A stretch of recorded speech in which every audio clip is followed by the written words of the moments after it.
I was adding the last name to my guest list when Mom's text came through. Your sister's wedding is the family's priority. We can't make it to yours. No exclamation mark, no pause, just final. It landed harder than I expected, like someone quietly locking a door from the other side. I didn't argue. I just stared at the blinking cursor typed, "That's fine," and closed the laptop.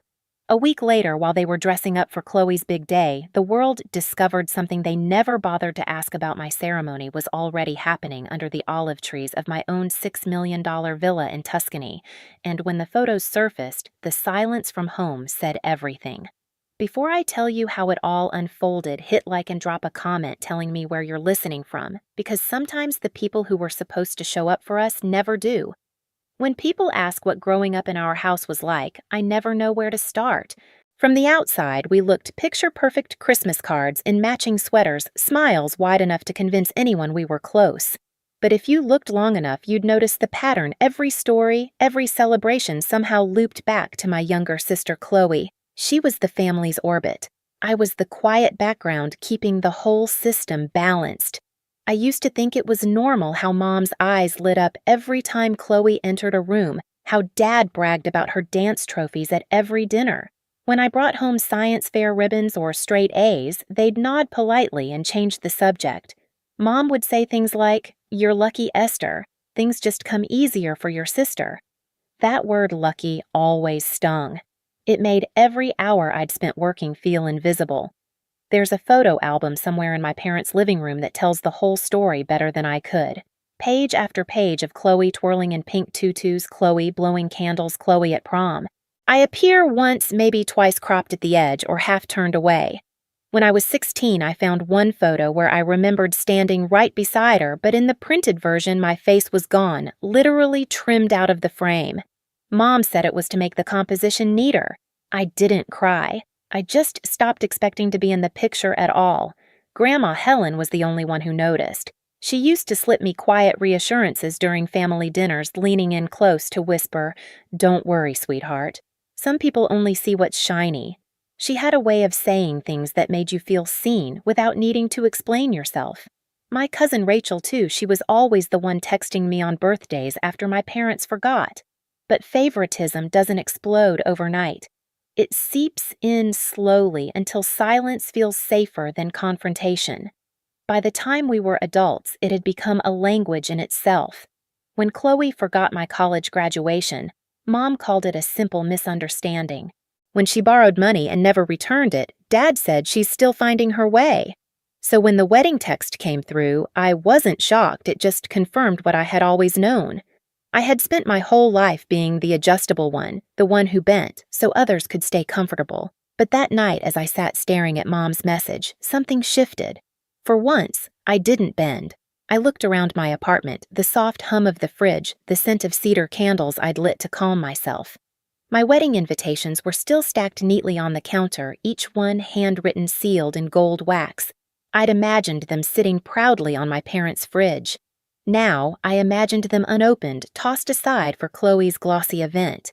And yet, beneath the ache, there was a strange calm, forming a quiet realization that this was my chance to stop begging for a seat at their table. 2 days after that message, Chloe called, like nothing had happened. Her voice was bright sugary, the kind she used when she wanted something. "Can you believe it?" she said. "The venue we wanted opened up last minute.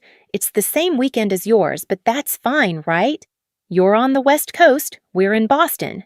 It's destiny." Destiny! She actually said that word like she'd just quoted a Hallmark card. For a few seconds, I couldn't even speak. I just listened to the clinking of her bracelets through the phone and realized she was waiting for me to congratulate her. "That's great, Chloe," I said, keeping my voice even. "Really perfect timing." She giggled. "I knew you'd understand. You've always been so reasonable. Reasonable." That was my assigned role in our family script, steady, mature, predictable. The one they could lean on while they indulged her every impulse. The next evening, Mom called.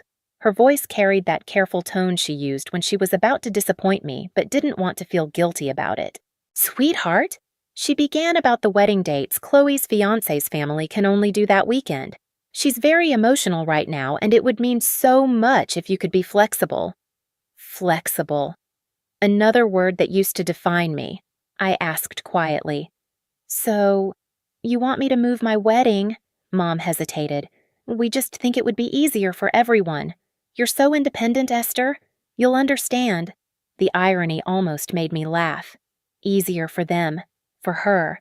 Not once did she ask what it would cost me. Mom, I said slowly, you promised you'd be there. She sighed long and weary as if I were the one being unreasonable. It's not about choosing sides. It's just logistics. That word logistics hit harder than I expected. It was my entire career the field I'd built a company around. Logistics meant precision, integrity, fairness. But in my family's dictionary, it was just another excuse for betrayal. That night, I called my father. He answered with his usual calm, practical tone. Izzy, you know how your sister gets. If we don't go, she'll take it personally. You've always been the strong one. I bit the inside of my cheek until I tasted blood. So you're saying it's my job to understand again? He didn't answer. I hung up before I said something I couldn't take back. For a long time, I just sat in the dark, the only sound the low hum of the refrigerator and the clock ticking past midnight.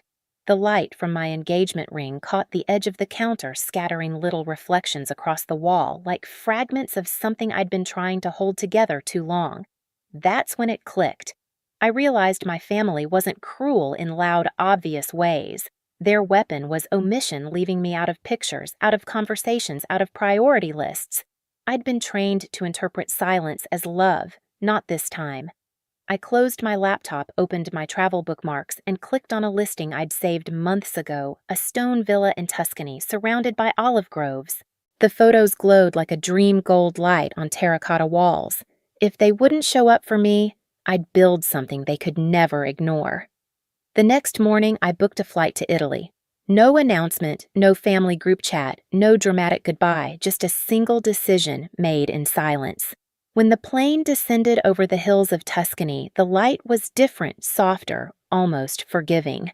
I rented a small car and drove through winding roads lined with cypress trees until I reached the villa I'd only seen in pictures.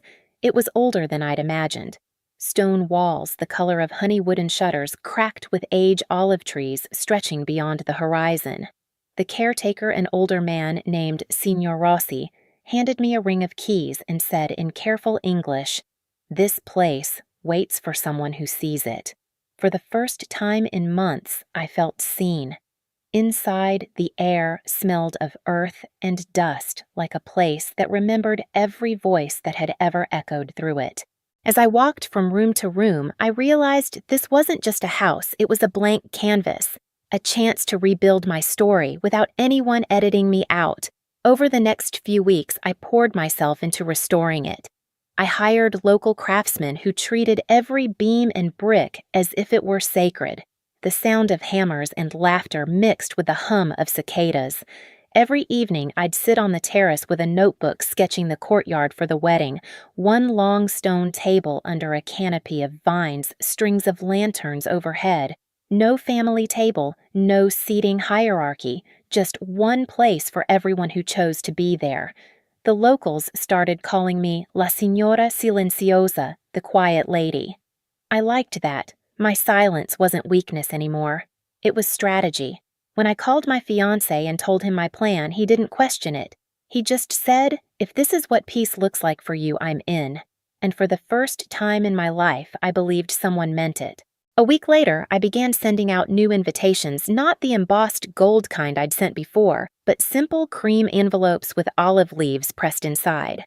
Handwritten, personal, sincere. The first went to Rachel, my cousin, who'd never forgotten my birthday.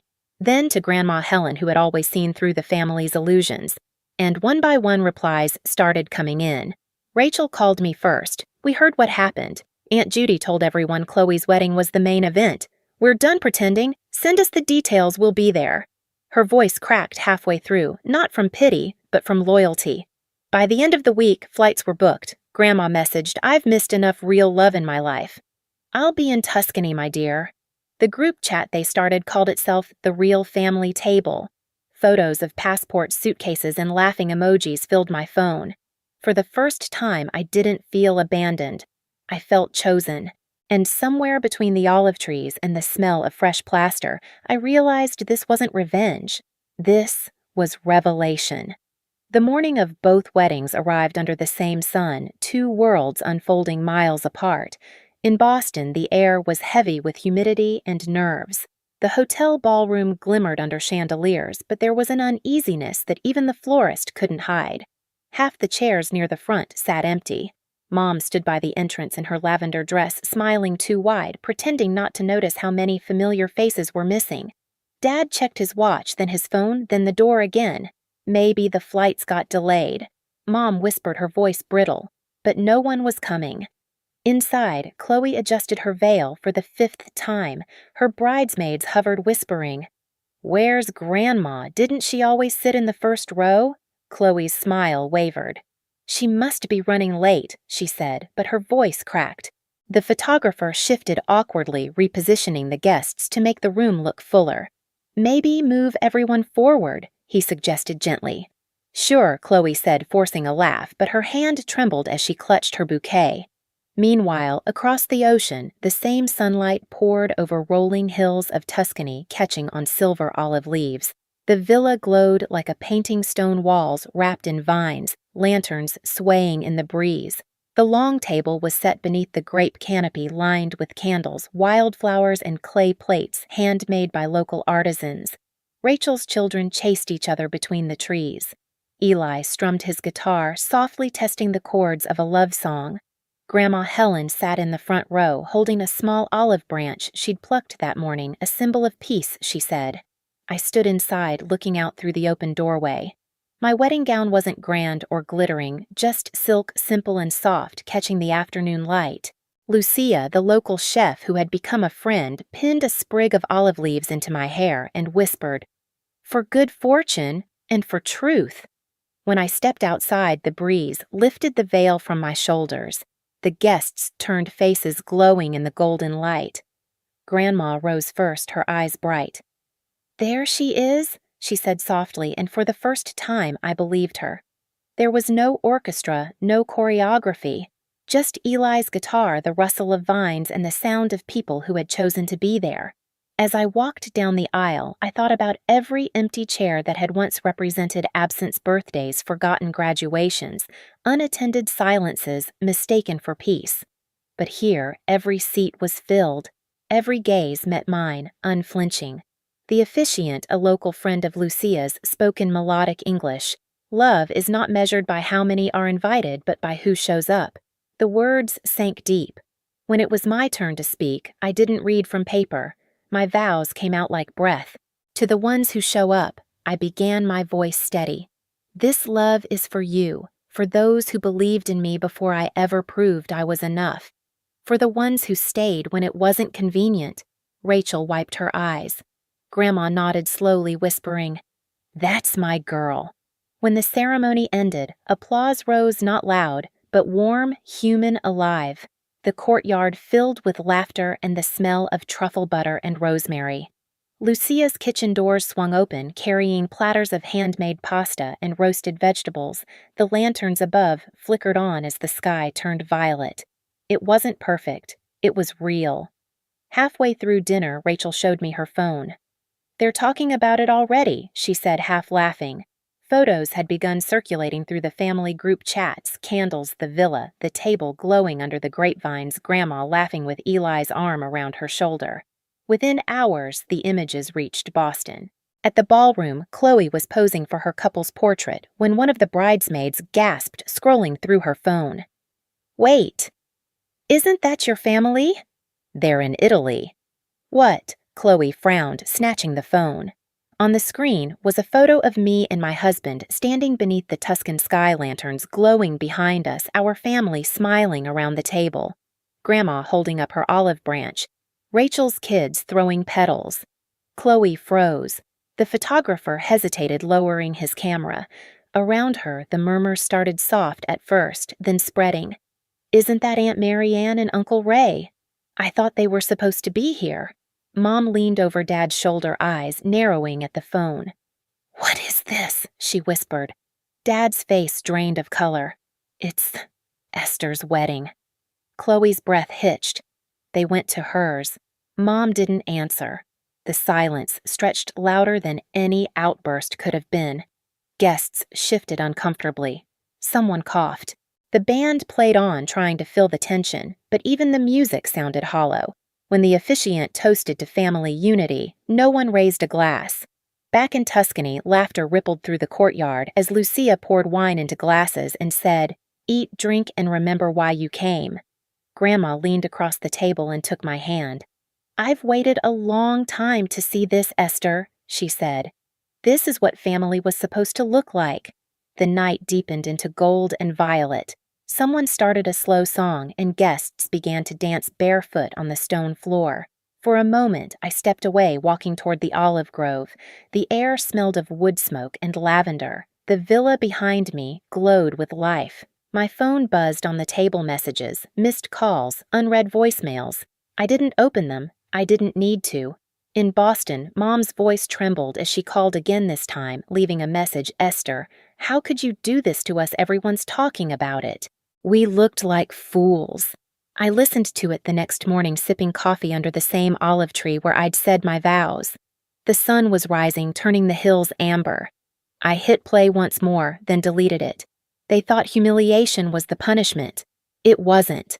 The real consequence was realizing that I had moved on without needing their permission. The photos kept circulating online, shared by cousins, reposted by friends. The image of Grandma raising her olive branch became the quiet symbol of our reunion. No captions, no explanations, just truth. For years, they had cropped me out of their pictures. This time, I didn't need to fight for space in theirs. I had built my own frame and filled it with light. The week after the weddings, Tuscany fell quiet again. The lanterns were taken down, the laughter faded into memory, but the air still held the warmth of what we'd built. The long table stood empty now, scattered with dried petals and wine stains, proof that something real had happened there. One morning, as I was packing away the last of the decorations, my phone rang. Mom. For a moment, I almost let it go to voicemail, but something inside me said, "Answer not for them, for yourself." Her voice was shaky, defensive. "Esther, do you have any idea how embarrassed we were? Everyone at Chloe's wedding was talking about your little event in Italy. You made us look heartless." I took a slow breath, watching sunlight crawl across the floor. "I didn't make you look any way, Mom," I said evenly. "I just gave people a chance to see the truth." There was silence on the line, then a trembling sigh. "You've always been so cold. We were just trying to keep peace." Before I could reply, another voice came through Grandma's. "Judy, that's enough," she said, firm but calm. "You spent years asking this girl to shrink herself for your comfort. Now she finally stood tall, and you're calling it cruelty." "No, my dear. That's freedom."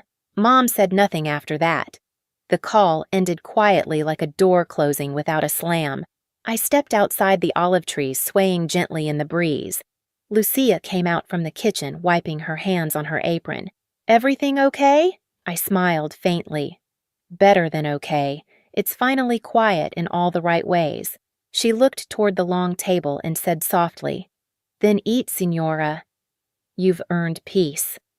That evening, I set one last plate at the head of the table, the seat that had always been empty. I tied a small olive green ribbon around the chair and whispered, "For the girl who once waited to be chosen." The wind moved through the vines like a gentle sigh, and for the first time I didn't feel forgotten. I felt free. Later, as the sun disappeared behind the hills, I poured a glass of wine and thought of Grandma's words. Love isn't management, it's showing up. She was right. You don't need to fight for a seat at someone else's table. Build your own, and the right people will find their way to it. If this story hit home for you, share your thoughts in the comments. Tell me where you're watching from, and remember, sometimes the quietest revenge is peace. Hit subscribe for more stories like this one.